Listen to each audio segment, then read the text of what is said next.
so. Listen to what real clients have to say.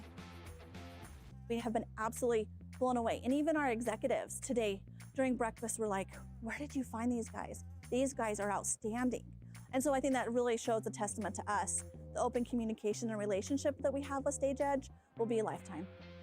The experts at Stagedge are masters of their craft. They live for the journey from ideation to execution, and their expertise is palpable. They instill trust and confidence by delivering your vision on time and on budget. Cut, that's a wrap. See what I mean? And sleep.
Hi, I'm Edie from Stagedge.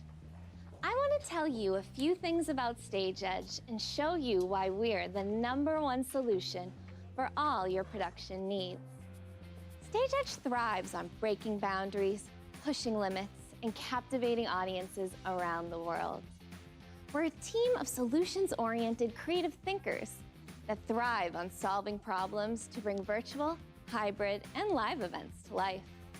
From content creation to staging solutions, our imaginative spirit and passion shine through, making every experience immersive and unique. You could take my word for it, but I'm only a hired actress. My name's not really Edie, it's Jackie.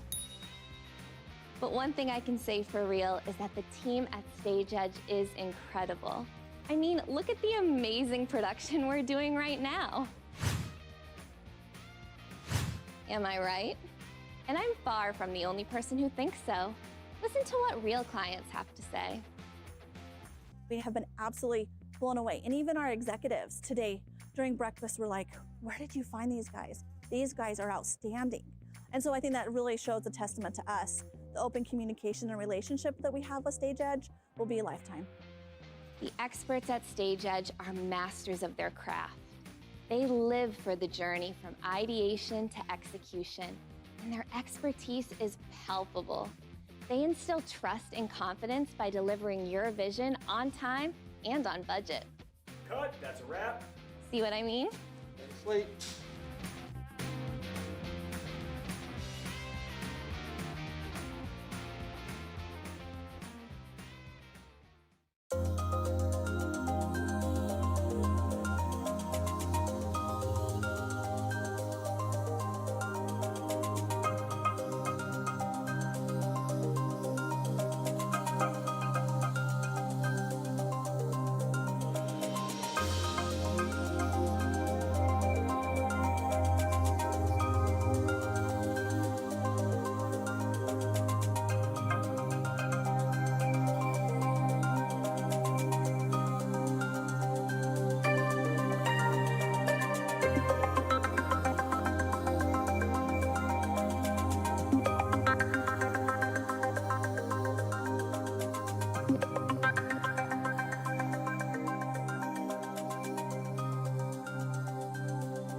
Hey everyone, Leo from Stagedge here, and now I'm joined by Jason from our video team, my video team, senior video producer. Jason, thanks for joining. Of course. So today we want to talk kind of a freewheel discussion about video content in general, and I think we'll frame it across two different use cases, which are fairly general anyway, but we'll talk about video content in terms of its integration into what are now hybrid events. They were virtual events past year. And then also just general video content for all sorts of different clients and companies and different uses, right? Mm-hmm. So starting with the kind of first track, I think it's safe to say that last year, you know, once kind of all of this craziness started, we went into a bit of a triage mode in terms of events and video content for events. By that meaning, you know, suddenly we had to create videos where there were never videos created before in the kind of volume and the style. You know, at its basic level, filming a presentation where normally somebody gets up on stage and gives their presentation to a live audience, right? So I feel like we've gone through figuring out how to do that best, and we'll touch on kind of some of the best practices, particularly for remote recordings or for situations where you still can't get your clients kind of all together on a stage like we all want to. But also I think there's been quite an evolution, even just in the past 6 to 12 months in what video content for live events actually means, right? So I'd love to get your perspective from being in the trenches with me about kind of where the evolution of video content as it pertains in particular to hybrid events now, as we're calling them. Sure. Well, you know, over the last year, obviously there have been a lot of challenges, and clients were realizing that, wait a second, we still need to get our content out. You know, we may not be able to get together in physical spaces and physical capacities, but we need to deliver the messages that we need to deliver. And the fastest way to do that is through video, right? So sort of moving towards the areas of these branded broadcasts, like we say, really it was a change in workflow, but just a very efficient way to get all the information out that we needed to get out for clients. Yeah, and it's funny because, I mean, you've worked in broadcast television for years and years and years, so this was kind of your bread and butter, right? You know, when we talk about the idea of a branded broadcast, we've had a couple of really successful examples of that. I'd love to hear from you, just kind of tell our audience, you know, what are some of those examples, without getting too specific, but just sort of the way that our clients approached what was typically a live event with us to create a branded broadcast? Sure. Well, every client is used to telling stories to whether it's internal, whether it's external. So really, it was our job to, in a number of cases, turn their messaging, turn their events into what we really kind of consider TV shows. And some had very specific visions that they wanted to execute on. And in some capacities, it really starts with developing the structure of the show, taking what would normally be a 1 or 2 day event and turning it into what ultimately becomes a 30, 60, 90 minute TV show. So kind of incorporating some of those aspects of what people are used to seeing in a broadcast sense, whether it's the opening animations, opening videos, teases into what this event is about, and then really segmenting it out to what are the kind of key presentations that they would normally be giving in person. How do we turn that into a bit of an entertainment aspect, an engaging aspect, and something that ultimately delivers the full messages that they typically deliver in person. What I think was a really good takeaway, or is a good takeaway, or something to think about for event planners that are maybe doing hybrid or even still fully virtual when it comes to video content, is you mentioned structure, right? And what I always kind of tell people is to feed off of references, right? Like there's no art is without reference, right? And that pertains even to putting together a show. And by that, I mean, literally say, okay, I want to do it like the Today Show, or I want like an ESPN broadcast, or I want it to be like a sitcom, or like this type of commercial. Like those reference points help not only you try to figure out as the client how to make this a little bit of fun or different, but it gives everybody kind of a reference point, especially your audience. And what you're doing is taking your content and using those reference points to make them interesting and engaging.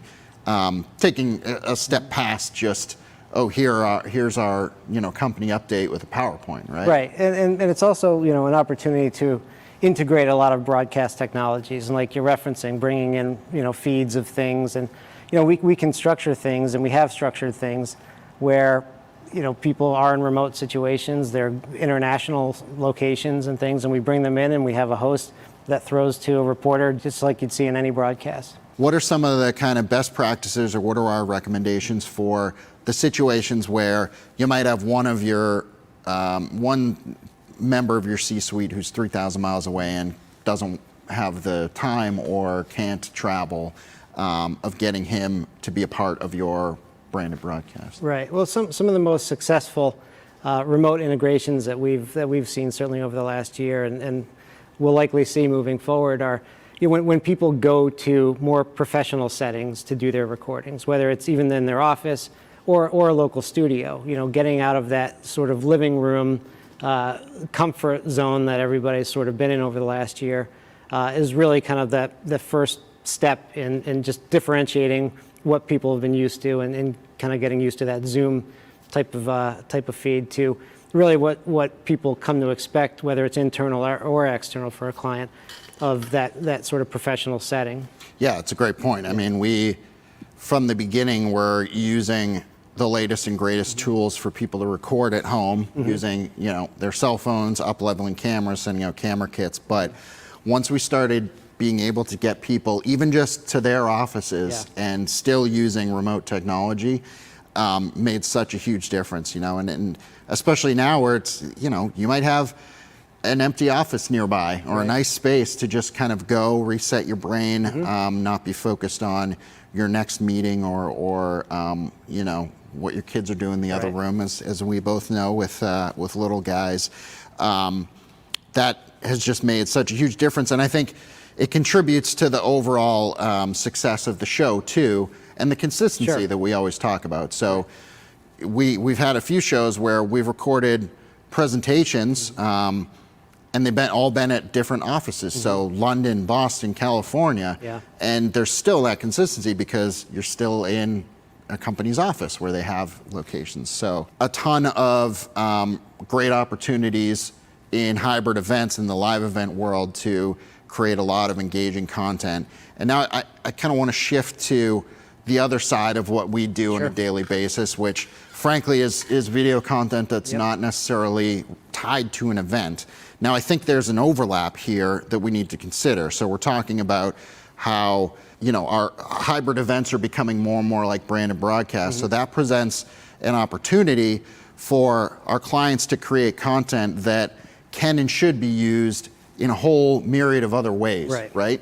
And so it's kind of bridging that gap between, you know, maybe a live event or an event mentality from a company's internal resources and their marketing communications teams.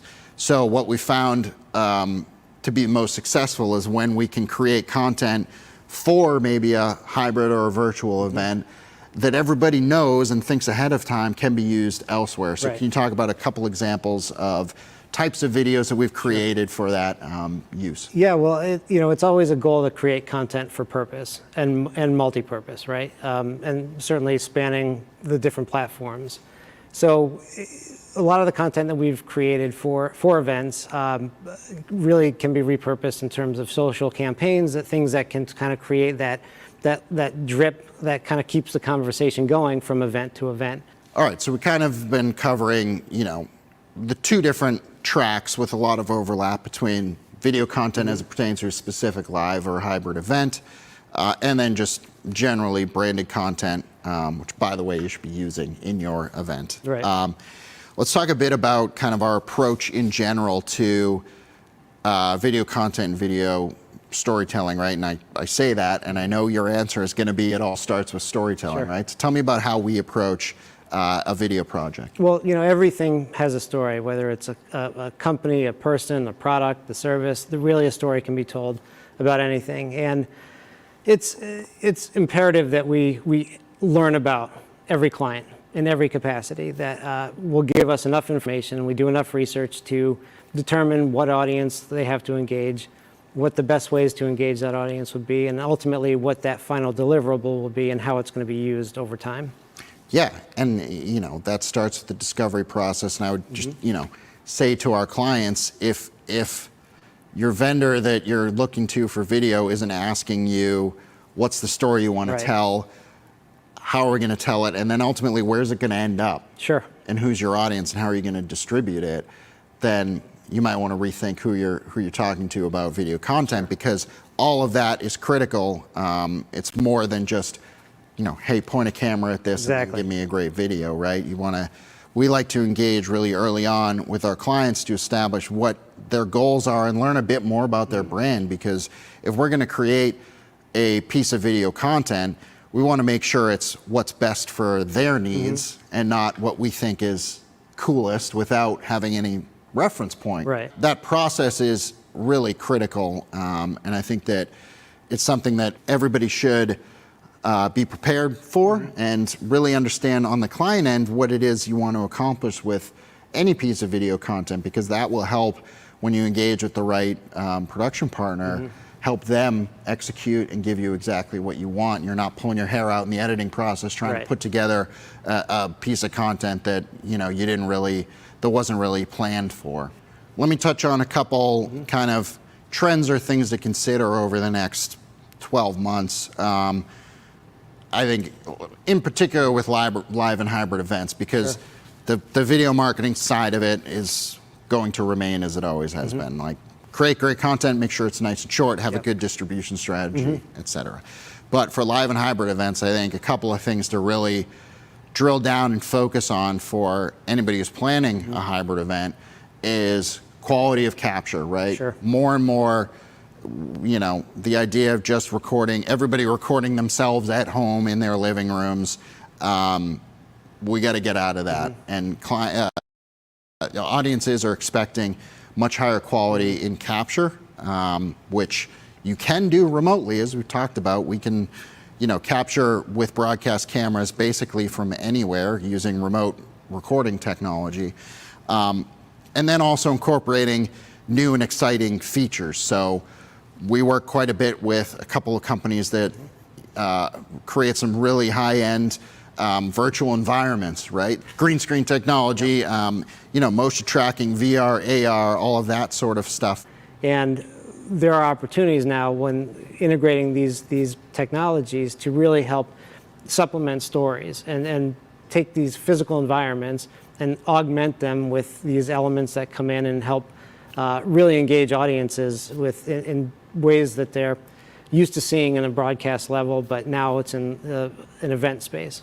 Yeah, and those are the types of things that I think not only currently it's a huge differentiator if you're doing it right now. You're on the cutting edge. I think 12 months from now, you better already be on top of that or you're going to be behind, right? All of that sort of new technologies, new way of presenting your information, your message to your audience is really critical, and it's going to filter all the way through the entire live experience world, whether it's live events that are now hybrid, or even video content, or the video departments that are doing more live content online. All right, well, Jason, this has been really great. Hopefully it's been useful information for our audience as well. So thank you for joining us, and thank you for watching.